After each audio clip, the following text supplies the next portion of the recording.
खुलुमबाय स्टुडियोआव उदांस्रि मुसाहारि इउपिपिएलनि लाइमोन दैदेनगिरि सन्जय दासआ बिपिएफ दोलोनि सायाव आरो बिपिएफनि कमल आजारखौ गोख्रों रावजों सोंखारिदों। बिथाङा सोंखारिदों दि प्रमद बर'नि रायजो सभायाव थांनायखौ बिपिएफनि सोद्रोमाफोरा सहायनो हायाखै। कमल आजारा थार्ड क्लास 420 दैदेनगिरि। बिटिसिनि गाहाय हाग्रामा महिलारिनि बिसि सेवली महिलारिया बिधान सभानि बिजाथि जानो हागौब्ला एमपि दिलीप सयखियाया आसाम रायजो बिजेपिनि आफादगिरि जानो हादोंब्ला एमपि गौरव गगैया दोलोनि आफादगिरि जानो हागौब्ला अब्ला प्रमद बर'आ दोलोनि आफादगिरि जानायनि उनाव मानो बिधान सभा बिसायख'थि गेलेनो हाया होनना खौरां बिलनि गेजेरजों सन्जय दासआ बिपिएफनि सोद्रोमाफोरनाव सोंथि खालामदों। प्रमद बर'आ रायजो सभायाव थांनायनि उनाव 125 सोदांनाय बिलफोरखौ पास खालामगोन होनना बिपिएफआ इनाय खालामदों। बेजों लोगोसे प्रेस कनफारेन्सनि गेजेरजों गोदानै बिबान एंगारनाय इउपिपिएलनि दैदेनगिरि नाथुराम बर'खौबो सन्जय दासआ गोख्रों रावजों सोंखारिदों। खौरां बिलनि गेजेरजों बिथां इउपिपिएलनि लाइमोन दैदेनगिरि सन्जय दासआ मा बाथ्रा बुंखो बिथांनि बुंनायनिफ्राय आबुङै मिथिना लानि फै। আজি বিশেষকৈ সংবাদমেল আয়োজন কৰাৰ উদ্দেশ্যটো হৈছে যে যোৱাকালি কমল আজাদ ডাঙৰীয়া বিপিএফ দলৰ চামচা তেওঁ প্ৰমোদ বড়ো ডাঙৰীয়াৰ ওপৰত বিভিন্ন অভিযোগ দাঙি ধৰিছে। প্ৰমোদ বড়ো ডাঙৰীয়াই ৰাজ্যসভাত যোৱালৈ ৰাজ্যসভাত যোৱালৈ আজি বিপিএফ দলৰ নেতা পালি নেতাবিলাকৰ টোপনি নোহোৱা হৈছে। তেওঁলোকে গম পায় যে প্ৰমোদ বড়ো ডাঙৰীয়া ৰাজ্যসভালৈ যাব আৰু 125 এমেণ্ডমেণ্ট বিলটো পাছ কৰিব আৰু তেওঁলোকৰ বিটিচি চৰকাৰখন ভাঙা যাব। এইবিলাক কথা তেওঁলোকে জনাৰ পিছত আজি তেওঁলোকে পাগলৰ দৰে কুকুৰৰ দৰে ভুগি আছে। এই কমল আজাদ ডাঙৰীয়া মানুহে কয় না চুৰৰ মাৰ ডাঙৰ ডিঙি, তেনেকুৱা কথা হ'ল কমল আজাদ ডাঙৰীয়াৰ নিচিনা। তেখেতৰ নিচিনা এজন লিডাৰ ফাল্টু থাৰ্ড ক্লাছ 420 এজন নেতা। কাৰণ কমল আজাদে আক্তাৰা বাইদেউৰ নামত ওকালতি কৰিবৰ কাৰণে ভুৱা ডকুমেণ্টছ লৈ পেলাই তেখেতে প্ৰেছ মিট দিছিল। তাৰপিছত যেতিয়া আমি ইউপিপিএল হিচাপে তেখেতক আঙুলি ধৰিছিলোঁ, তাৰপিছত তেখেতে আজি গাড়াত সোমাই পেলাই লুকাই আছিল। এতিয়া নিৰ্বাচন অহাৰ কাৰণে হাগ্ৰামাৰ পৰা মছলা লৈ আৰু বেপাৰত তেখেতে এতিয়া বৰ্তমান নামি গৈছে আৰু প্ৰমোদ বড়ো ডাঙৰীয়াক বিভিন্ন অভিযোগ তেখেতে দাঙি ধৰি আছে। কমল আজাদ ডাঙৰীয়াই এটা কথা জানিব লাগে, প্ৰমোদ বড়ো ডাঙৰীয়াই যদি দলৰ সভাপতি হৈ পেলাই যদি এমপি সভালৈ যাব পাৰে, এমপিত যাব পাৰে, তেতিয়াহ'লে আজি বিজেপি দলৰ ৰাজ্যিক সভাপতি দিলীপ শইকীয়া ডাঙৰীয়াও এমপি হৈ পেলাই তেখেতে ৰাজ্যিক সভাপতি হৈ আছে। কি বুলি কয় আমাৰ গৌৰৱ গগৈ ডাঙৰীয়াও এমপি হৈ পেলাই কংগ্ৰেছ দলৰ সভাপতি হৈ আছে। তেওঁলোকৰ দলৰ ৰবিৰাম নাৰ্জাৰী ডাঙৰীয়াই নকুন, তেখেতে এমচিএলএ হৈ ইএম হৈ আজি এমএলএ হৈ আছে। এইবিলাক বস্তু কি কমল আজাদ ডাঙৰীয়াই কি চকু দি দেখা পোৱা নাই নেকি?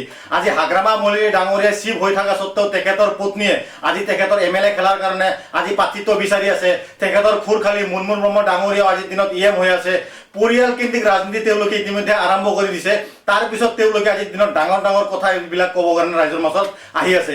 বিভিন্ন অভিযোগ আজিৰ দিনত ইউপিপিএলৰ ওপৰত দি আছে। তেওঁলোকৰ টোপনি নোহোৱা হৈছে। কমল আজাদ ডাঙৰীয়াই যেতিয়া নাকি বিপিএফ দলে চৰকাৰ চলাই, প্ৰমোদ বড়ো ডাঙৰীয়াই যেতিয়া নাকি চৰকাৰ চলাই আছিল, কমল আজাদ ডাঙৰীয়াই উচ্ছেদৰ নাম লৈ পেলাই বিভিন্ন অভিযোগ মানুহৰ ওচৰত দি আছিল। দৰংগাজুলিত যোনটো নেকি উচ্ছেদ চলিছিল, তেতিয়া কমল আজাদ ডাঙৰীয়াই সঘনাই গৈ পেলাই উপস্থিত হৈ পেলাই তেখেতে প্ৰেছ মিট দিছিল। টংলাতো দুদিনমান আগত ৰেলৱে যদি ইভেকশ্যন কৰিব নটিফিকেশ্যন জাৰি কৰিছিল, তেতিয়া কমল আজাদ ডাঙৰীয়াই ক'ত আছিল? বিক্ৰম দুমাৰী ক'ত আছিল? শাহজান আলী আহমেদ ডাঙৰীয়াই ক'ত আছিল? বিপিএফ দলৰ চামচা নেতা পানী নেতাবিলাকে ক'ত লুকাই আছিল? তেতিয়া তেওঁলোকে কিয় এদিনৰ কাৰণে আহি পেলাই ইয়াতে উপস্থিত হোৱা নাই? তেওঁলোকে প্ৰেছ মিট দিয়া নাই? ৰাইজৰ ওচৰত কিহৰ কাৰণে তেওঁলোকে থিয় হোৱা নাই? আজি ডাঙৰ ডাঙৰ কথাবিলাক তেওঁলোকে আজিৰ দিনত ছ'চিয়েল মিডিয়াত কৈ আছে। প্ৰমোদ বড়ো ডাঙৰীয়াৰ ওপৰত বিভিন্ন এলিগেশ্যন আনিছে। এইবিলাক কথাৰ একো ভিত্তি নাই, ভিত্তিহীন কথাবিলাক তেওঁলোকে আজিৰ দিনত কৈ আছে ৰাইজৰ মাজত। গতিকে বিপিএফ দলত যিবিলাক এনেকুৱা লিডাৰ আছে সববিলাক আজি দালাল, তেওঁলোকে দালালৰ বাহিৰে একো নাই। এই কমল আজাদ ডাঙৰীয়াই হাগ্ৰামা মলিৰ ডাঙৰীয়াৰ ওপৰত কেছ দিছিল, তেখেতে পিএল দাখিল কৰিছিল। হাগ্ৰামাই বোলে দুৰ্নীতি কৰি পেলাই সম্পত্তিৰ পাহাৰ কৰিছে আৰু ৰৌ বৰালি বিপিএফ দলৰ যিবিলাক আছে তেনেকুৱা দুৰ্নীতি কৰা বিষয়া সকলো জেলত যাব বুলি কমল আজাদ ডাঙৰীয়াই প্ৰেছ মিটৰ জৰিয়তে ৰাইজক জনাইছিল। আজি হঠাৎ এই ব্যক্তিয়ে আজি বিপিএফ দলৰ যোগদান হোৱাৰ পিছত আজিৰ দিনত হাগ্ৰামা মলিৰ ডাঙৰীয়া তেখেতৰ কাৰণে তাৰমানে একদম মিঠা আমৰ নিচিনা হৈ গৈছে। গতিকে তেওঁলোকৰ কথাত একো ভেলু নাই, ভেলুলেছ কথাবিলাক তেওঁলোকে কৈ আছে। প্ৰমোদ বড়ো ডাঙৰীয়াৰ চৰকাৰ চলাকালীন ক'তো উচ্ছেদ হোৱা নাছিলে। প্ৰমোদ বড়ো ডাঙৰীয়াই মুছলিম আমাৰ মছজিদবিলাকক অনুষ্ঠানবিলাকত 2 লাখকৈ আমি চেক দিবলৈ সক্ষম হৈছিলোঁ। তেওঁলোকৰ চৰকাৰ অহাৰ পিছত কোকৰাঝাৰত মছজিদ ভাঙি গ'লে তেওঁলোকে মছজিদ ৰক্ষা কৰিব নোৱাৰিলে। তেনেকুৱা বিভিন্ন অভিযোগ তেওঁলোকৰ চৰকাৰৰ দিনত আছে। হাগ্ৰামা মলিৰ ডাঙৰীয়া চৰকাৰ চলাকালীন বিভিন্ন উপহাৰ মানুহক আজিৰ দিনত তেখেতে দিবলৈ সক্ষম হৈছে। ৰাইজক 1 টকা তেওঁলোকে দিব পৰা নাই। বিভিন্ন তেওঁলোকে আজিৰ দিনত চৰকাৰ চলোৱাৰ পিছত ইলিগেশ্যনৰ ওপৰত ইলিগেশ্যন প্ৰমোদ বড়ো ডাঙৰীয়াৰ ওপৰত আনি আছে।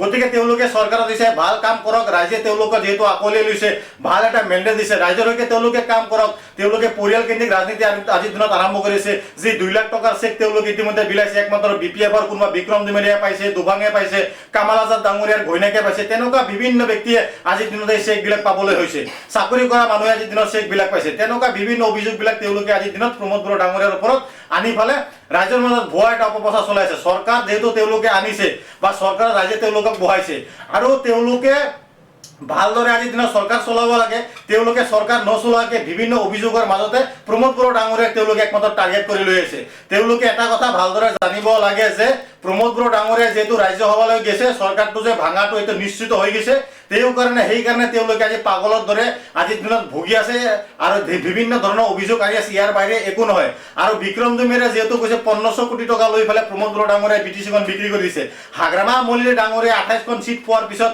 আজি বিজেপিৰ তাত কিহৰ কাৰণে বিটিচিখন বিক্ৰী কৰি দিছে তেখেতে কিয় বিটিচিৰ চিফ হৈ পেলাই বিটিচি চলাব পৰা নাই কোনোবা জয়ন্ত মল্ল বড়ো আজিৰ দিনত বিটিচিৰ চিফ হৈ আছে ইচি মিটিঙত তেখেতে বহি আছে আৰু মেকুৰীৰ দৰে হাগ্ৰামা মল্লিৰ ডাঙৰীয়াই আজি জয়ন্ত মল্ল বড়োৰ ওচৰত তেখেতৰ ওচৰত আজিৰ দিনত বহি থাকে বিটিচি চলা তেওঁলোকে আজিৰ দিনত ফেলাৰ হৈছে কিন্তু আমি ফেলাৰ হোৱা নাছিলোঁ আমি এটা সুস্থ সমাজ গঢ় দিয়াত এটা ভাল বাতাবৰণ ৰাইজৰ মাজত আনিবলৈ সক্ষম হৈছিলোঁ প্ৰমোদ বড়ো ডাঙৰীয়াই শান্তিৰ বাতাবৰণেৰে বিটিচিখন গঢ় দিয়াত সক্ষম হৈছিলে তেওঁলোকে আজিৰ দিনত বিটিচিখন চলাবৰ কাৰণে ফেলাৰ হৈছে মদ ভাং জোৱাৰ আড্ডা চাৰিওফালে বহি গৈছে বিটিচি তেওঁলোকে ধ্বংস কৰি দি আছে চাওক তেওঁলোকে যিবিলাক অভিযোগ দি আছে এইবিলাক অভিযোগৰ একো ভিত্তি নাই তেনেকুৱা যদি অভিযোগ দিব বিচাৰে তেওঁলোকে আগতে নিজৰ দলটোক চাব লাগে তেওঁলোকৰ নিজৰ দলৰ সভাপতি হাগ্ৰামা মল্লি ডাঙৰীয়া চিফ হৈ থকাৰ পিছতো তেখেতৰ ঘৈণীয়েকে আজি এমএলএ খেলিব বিচাৰিছে তেখেতৰ নিজা খুৰ খালি আজিৰ দিনত ইএম হৈ আছে তেওঁলোকে যিবিলাক ৰাজনীতি আজিৰ দিনত আৰম্ভ কৰিছে পৰিয়াল কেন্দ্ৰিক ৰাজনীতি আৰম্ভ কৰি দিছে তেওঁলোকৰ দলতে ৰবিৰাম নাৰ্জাৰীনো কোন ৰবিৰাম নাৰ্জাৰী এমচিএলএ হৈ আছে আজিৰ দিনত এমএলএ হৈ আছে এইবিলাক বস্তু কি তেওঁলোকে আজিৰ দিনত চকু দি দেখা পোৱা নাই নেকি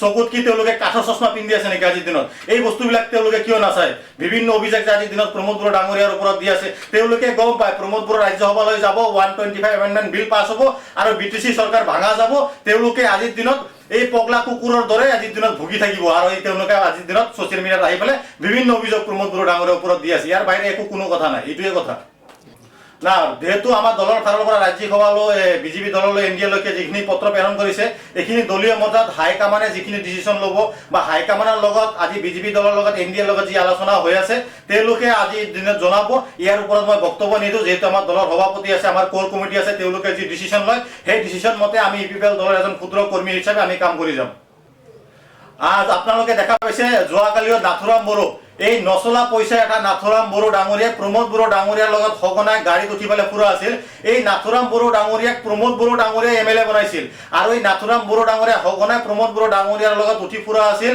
প্ৰমোদ বড়ো ডাঙৰীয়াৰ গাড়ীখন ৰাতি সদায় তেখেতে সপোনত দেখা পোৱা আছিল আৰু তেখেতে আজিৰ দিনত বিপিএফ দলত একমাত্ৰ জইন হোৱাৰ কাৰণটো হ'ল টিকেট কেন্দ্ৰিক ৰাজনীতি লৈ পেলাই তেখেতে ইপিপিএল দলৰ পৰা টিকেট বিচাৰিছিল আৰু যেহেতু টিকেটটো নাপালে আজি সেইকাৰণে টিকেট নোপোৱাৰ পিছত আজি বিপিএফ দলত গুচি যাই পেলাই তেখেতে প্ৰমোদ বড়ো ডাঙৰীয়াক জগৰীয়া কৰি আছে নাথুৰাম বড়ো ডাঙৰীয়া যদি ইমানে দম আছে তেখেতৰ সাহস আছে বিপিএফ দলৰ পৰা তেখেতে টিকেটখন লৈ দেখাওকচোন আচলতে তেখেতে হ'লে এজন গুৱাহাটীৰ পলিটিক্স কৰা ব্যক্তি তেখেতৰ গুৱাহাটীৰ পলিটিক্স আমাৰ বিটিচিত নাকাটে আৰু বিটিচিৰ ৰাইজে ইতিমধ্যে বহুতো দল এনেকুৱা গুৱাহাটীৰ দল আজি বিটিচিৰ পৰা খেদি পঠাবলৈ সক্ষম হৈছে বিভিন্ন দলক ধূলিসাৎ কৰি দিছে এইখিনি কথা ৰাইজে জল পট দেখা পাইছে আৰু নাথুৰাম বড়োৰ নিচিনা মানুহৰ এটাও ভোট বেংক নাই তেখেতে 500টা ভোট বিপিএফ দলক আনি দিব নোৱাৰিব গতিকে মোৰ নিচিনা এজন ব্যক্তি আজি 2000লৈকে ভোট আনি দিব পাৰিম ইপিপিএল দলক ফোন নম্বৰ সহকাৰে নাম সহকাৰে মই লিখি দিব পাৰিম বিপিএল দলক ভোট দিব কিন্তু নাথুৰাম বড়ো ডাঙৰীয়াৰ কথাত এজন ব্যক্তি আজিৰ দিনত ভোট নিদিয়ে গতিকে তেখেতৰ কথাত একো ভেলু নাই আজি হঠাৎ বিপিএফ দলত যোগদান হৈ পেলাই হাগ্ৰামাৰ হেলিকপ্টাৰত উঠি পেলাই বিভিন্ন অভিযোগ প্ৰমোদ বড়ো ডাঙৰীয়াৰ ওপৰত দি আছে এইবিলাক দালাল হয় এইবিলাক বদমাছ মানুহ হয় ক্ষমতা লোভী মানুহ হয় গতিকে তেওঁলোকৰ কথাত ৰাইজে কেতিয়াও ভুল নাযায় আৰু ৰাইজে তেওঁলোকৰ কথাত কেতিয়াও ভোট প্ৰদান নকৰে এইটো কথা একদম স্পষ্ট